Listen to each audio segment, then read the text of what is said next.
അവസാന ദിവസം അവസാന നിമിഷമെങ്കിലും അനുമോൾ മനസ്സിലാക്കിയല്ലോ ആദിലയുടെയും നൂറയുടെയും സ്വഭാവം.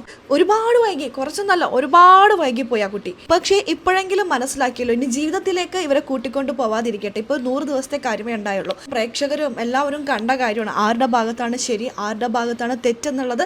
ബിഗ് ബോസിലെ കുടുംബാംഗങ്ങൾക്ക് മാത്രമല്ല, നമ്മൾ പ്രേക്ഷകർക്കും അറിയാം. അവരെല്ലാം കണ്ണടച്ച് ഇരുട്ടാക്കാൻ നോക്കുകയാണ്. പക്ഷെ പ്രേക്ഷകർ അത്തരത്തിലല്ലല്ലോ. അനുമോൾ ഇതിനു മുമ്പ് പറഞ്ഞിട്ടുണ്ട്, പുറത്തുള്ള പ്രേക്ഷകർ ഇവരെ പോലെ ക്രൂരന്മാരായിരിക്കില്ലല്ലോ എന്ന്. അത് തന്നെയാണ് എനിക്കും പറയാനുള്ളത്. പ്രേക്ഷകർ ഒട്ടും ക്രൂരന്മാരല്ല. അതുകൊണ്ട് സത്യം ഏതാണെന്ന് മനസ്സിലാക്കാനുള്ള വിവേകമൊക്കെ ഓരോ പ്രേക്ഷകർക്കുണ്ട്. അനുമോളാണ് ഇത് മനസ്സിലാക്കാതിരുന്നത്. അനുമോളുടെ കൂടെ നിൽക്കുന്നവർ അനുമോളെ ചതിച്ചുകൊണ്ടിരിക്കുകയാണെന്ന് വൈകി മനസ്സിലാക്കിയത് അനുമോളാണ്. ഒരുപക്ഷെ ജീവിതത്തിലേക്ക് കൂട്ടിക്കൊണ്ടു പോവാത്തത് ഭാഗ്യം. അവസാന ദിവസമെങ്കിലും സത്യങ്ങളെല്ലാം മനസ്സിലാക്കിയല്ലോ. നമുക്ക് വീഡിയോയിലേക്ക് പോകാം. ആദ്യമായിട്ടാണ് നിങ്ങൾ ഈ ചാനൽ കാണുന്നുണ്ടെങ്കിൽ കൂടുതൽ ബിഗ് ബോസ് വിശേഷങ്ങൾക്കായിട്ട് യൂട്യൂബ് ചാനൽ സബ്സ്ക്രൈബ് ചെയ്യാം. പ്രോമോയിൽ അനുമോള് നിരപരാധിത്വം തെളിയിക്കാൻ വേണ്ടി എല്ലാവരുടെയും കയ്യും കാലും പിടിക്കുന്ന ആ രംഗമുണ്ടല്ലോ, അല്പസമയം മുമ്പ് അത് ലൈവിൽ കഴിഞ്ഞിട്ടില്ല, നടന്നുകൊണ്ടിരിക്കുകയാണ്. ഉള്ളിൽ ബിഗ് ബോസ് ഇവർക്കായിട്ട് ഒരു സർപ്രൈസ് ഒരുക്കിക്കൊണ്ടിരിക്കുകയാണ്. അതുകൊണ്ട് തന്നെ എല്ലാവരോടും ഗാർഡൻ ഏരിയയിലേക്ക് വന്നിരിക്കാൻ ബിഗ് ബോസ് അറിയിച്ചിട്ടുണ്ടായിരുന്നു. അങ്ങനെ ഗാർഡൻ ഏരിയയിൽ വന്നിരിക്കുകയാണ്. ആ സമയത്ത് പലരും പല കാര്യങ്ങളും സംസാരിക്കുമല്ലോ. പ്രത്യേകിച്ച് അനുമോളോട് ആർക്കും ഒന്നും സംസാരിക്കാനില്ലാത്തതുകൊണ്ട് തന്നെ ജിഷി വന്ന് സംസാരിക്കുന്നു. വളരെ ഹാപ്പി ആയിട്ടാണ് അവരുടെ ടോക്ക് തുടങ്ങുന്നത്. അപ്പോഴാണ് ഈ ഒരു കാര്യം ആദിലയുടെ പേപ്പറിൽ, ടിഷ്യൂ പേപ്പറിൽ ആദിലയ്ക്ക് PR നമ്പർ എഴുതി കൊടുത്തെന്നും അക്ബറിനെ കരുവാരി തേക്കാനായിട്ട് അനുമോള് പറഞ്ഞിട്ടുണ്ടായിരുന്നുള്ളൊരു മെസ്സേജും നൂറയ്ക്ക് കുറച്ചുകൂടി സപ്പോർട്ട് കൊടുക്കണം, ഇതൊക്കെ നമ്മൾ ഇന്നത്തെ വീഡിയോയിൽ പറഞ്ഞിട്ടുള്ളതാണ്. ആ ഒരു മെസ്സേജ് അനുമോള് ആദിലക്ക് പാസ് ചെയ്തിട്ടുണ്ടായിരുന്നു അത്രേ. എന്ത് നട്ടാൽ മുണക്കാത്ത കള്ളോണ് ആ കുട്ടി പറഞ്ഞിരിക്കുന്നത്. ആദിലെ സംബന്ധിച്ച് ആദില എന്ത് നുണയും വെച്ച് പറയാനായിട്ട് ഒരു മടിയില്ലാത്തൊരു കുട്ടിയാണ്. ഓരോ കണ്ടസ്റ്റൻസിനെ കുറിച്ചും വളരെ മോശമായിട്ടും പലരും കൂട്ടിച്ചേർത്തൊക്കെ പറഞ്ഞിട്ടുള്ളൊരു കണ്ടസ്റ്റൻ്റാണ് ആദില. ഇത് അനുമോൾ ഇപ്പോഴും അത് പറയുന്നില്ല. ജിഷ്ണോട് പറയുന്നുണ്ട്, അവിടെ എന്തൊക്കെയോ പറഞ്ഞിട്ടുണ്ടെന്ന് അറിയാം, പക്ഷെ ഞാൻ പറയുന്നില്ല. അനുമോൾക്ക് ഇത്രമാത്രം ചീത്തപ്പേരുണ്ടാവാനും ഇത്രമാത്രം വീട്ടിൽ ഇതൊക്കെ അനുഭവിക്കാനുള്ളൊരു കാരണം അനുമോൾ തിരഞ്ഞെടുത്ത സൗഹൃദം ഉണ്ടല്ലോ, അത് തെറ്റായിപ്പോയി. അത് ഒന്നല്ല മൂന്നും. ശൈത്യയുടെ കാര്യമാണെങ്കിലും ആതിരയുടെ കാര്യമാണെങ്കിലും നൂറയുടെ കാര്യമാണെങ്കിലും ഈ 3 സുഹൃത്തുക്കളും അനുമോളെ ചതിക്കുന്നവരായതുകൊണ്ടാണ് അനുമോൾ ഇത്രമാത്രം അനുഭവിക്കേണ്ടത്. എനിക്ക് തോന്നുന്നു ബിഗ് ബോസ് ചരിത്രത്തിൽ ഇതുവരെയും ഇത്രത്തോളം അനുഭവിച്ചൊരു കണ്ടസ്റ്റൻ്റ് ഉണ്ടാവില്ല.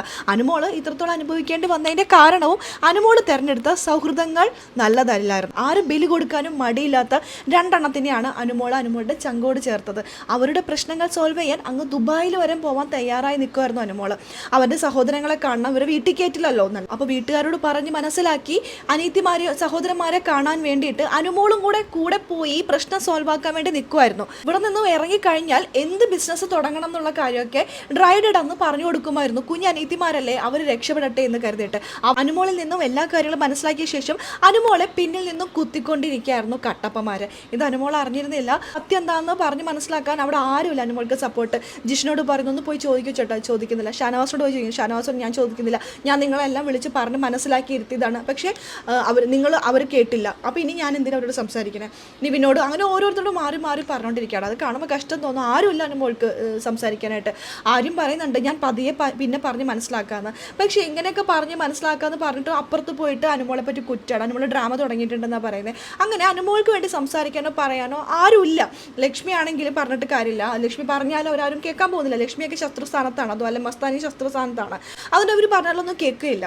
അവസാനം അനുമോൾ തന്നെ ഇതിന് വേണ്ടിയിട്ട് ഇറങ്ങി പുറപ്പെടുന്നുണ്ട് കേട്ടോ. അനുമോൾ പറയുമ്പോഴും അക്ബർ അതൊന്നും മൈൻഡ് ചെയ്യാനായിട്ട് നിൽക്കുന്നില്ല. നൂറെടുത്ത് പോയി സംസാരിക്കുന്നുണ്ട്. നൂറ, നീ പറ, നിനക്ക് സത്യം അറിയാലോ, നീ പറയാന്ന്. നൂറ പറയാം, നീയും ആദിലയും തമ്മിലുള്ള പ്രശ്നം അത് എന്നെ ഇടപെടുത്തണ്ടാന്ന്. അത് എവിടുത്തെ ന്യായം? നിങ്ങൾ ചങ്കായിരുന്നല്ലോ, നൂറയുടെ പാർട്ട്ണറല്ലേ ആദില. എന്നിട്ട് നൂറ ഇപ്പോൾ പറയുന്നത് എനിക്കിപ്പോൾ അതൊന്നും അറിയാൻ പാടില്ല എന്ന്.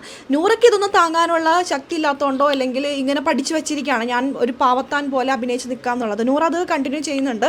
ഇത്രയും ഫ്രോഡായിട്ടുള്ള, ഇത്രയും ഇങ്ങനെയൊക്കെ കളിക്കുന്ന ഒരു കണ്ടസ്റ്റന്റിനെ കണ്ടിട്ടില്ല കേട്ടോ.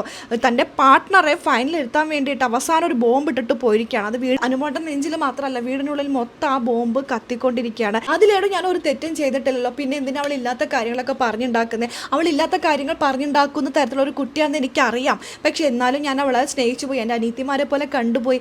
അതുകൊണ്ടാണ് ഞാൻ 2 എണ്ണത്തിന് കൂടെ കൂട്ടിയത്.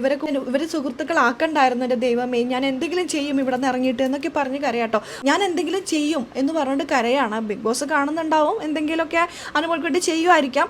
എന്തായാലും മാനസികമായിട്ട് ഇത്രത്തോളം ഒരു കുട്ടിയെ തകർക്കാൻ പറ്റും, അത്രത്തോളം തകർത്തുകൊണ്ടിരിക്കുകയാണ് കേട്ടോ. അത് അവസാന സമയം ആദിലയും നൂറയും ഈ കളി കളിച്ചത് നൂറയ്ക്ക് ടോപ്പ് 5 എത്താൻ വേണ്ടി മാത്രമാണ്. അതായത് അക്ബറെ പുറത്താക്കണം, അനുമോളുടെ നേരത്ത് കരിവാരിത്തേക്കണം. ഇത് ആദിലയുടെ മനസ്സിൽ തന്നെ ഉദിച്ച ബുദ്ധിയാണോ, അല്ലെങ്കിൽ ശൈത്യ വന്നു പറഞ്ഞു കൊടുത്തതോ? ശൈത്യയ്ക്ക് ഇത്രമാത്രം ഒരു പ്രതികാരം അനുമോളോട് തോന്നാനായിട്ട് പുറത്ത് അനുമോളുടെ സപ്പോർട്ട് കണ്ടിട്ടാണോ, അല്ലെങ്കിൽ മറ്റാരെങ്കിലും ജയിക്കണം എന്ന് ആരെങ്കിലും ആഗ്രഹിച്ചിട്ട് ശൈത്യയെ ഒരു ദൂതനാക്കിയിട്ട് അകത്തേക്ക് അയച്ചതാണോ? പലതും നമുക്ക് സംശയിക്കേണ്ടി വരും. ഇതിനൊരു ക്ലാരിറ്റി ഇല്ല. കാരണം ഇതെല്ലാം ഒപ്പിച്ച് വെച്ച, ഇതെല്ലാം ഉണ്ടാക്കിയെടുത്ത ആ ഒരു കണ്ടസ്റ്റൻ്റ് അവിടെ ഇല്ല, അത് പുറത്തു പോയി. അത് തന്നെയാണ് എല്ലാവരും പറയുന്നത്, അവളില്ലല്ലോ അവൾ പുറത്തു പോയത്.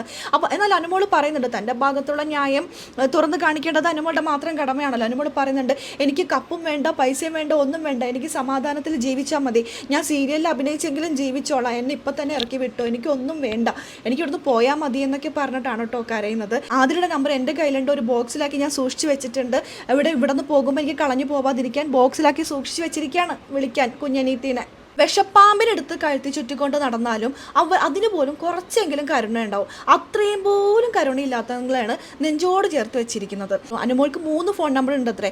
അതിൽ ഒരു നമ്പർ ചേച്ചി ഉപയോഗിക്കുന്നുണ്ട്, ആ ചേച്ചിയുടെ കൊടുത്താൽ മതി, ചേച്ചിനെ വിളിച്ചാൽ മതി.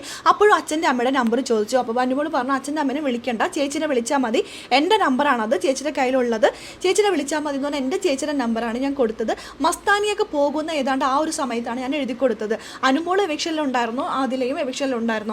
2 പേർക്കും അങ്ങോട്ടും ഇങ്ങോട്ടും നമ്പറൊക്കെ വെച്ച് സൂക്ഷിച്ച് വെച്ചിട്ട് ആ നമ്പറാണ് കാണിച്ചു തരാൻ പറഞ്ഞപ്പോൾ അത് ഇന്നലെ കളഞ്ഞു എന്നാണ് പറഞ്ഞത്. അങ്ങനെ കളഞ്ഞിട്ടില്ല, അവിടെ കബോർഡിലുണ്ടെന്നുള്ളത് അനുമോൾ ഉറപ്പിച്ച് പറയുന്നു. നൂറടുത്ത് പറയുന്നുണ്ട് ആ കബോർഡിലുള്ള നമ്പർ കാണിച്ചു കൊടുക്കില്ലെങ്കിൽ ഇവരാരും വിശ്വസിക്കില്ലെന്ന്. അപ്പോൾ നൂറ പറയുന്നത് അവിടെ ഉണ്ടെങ്കിൽ പോയി എടുക്കൂ, അവിടെ പോയിട്ടുണ്ടെങ്കിൽ എടുക്ക്.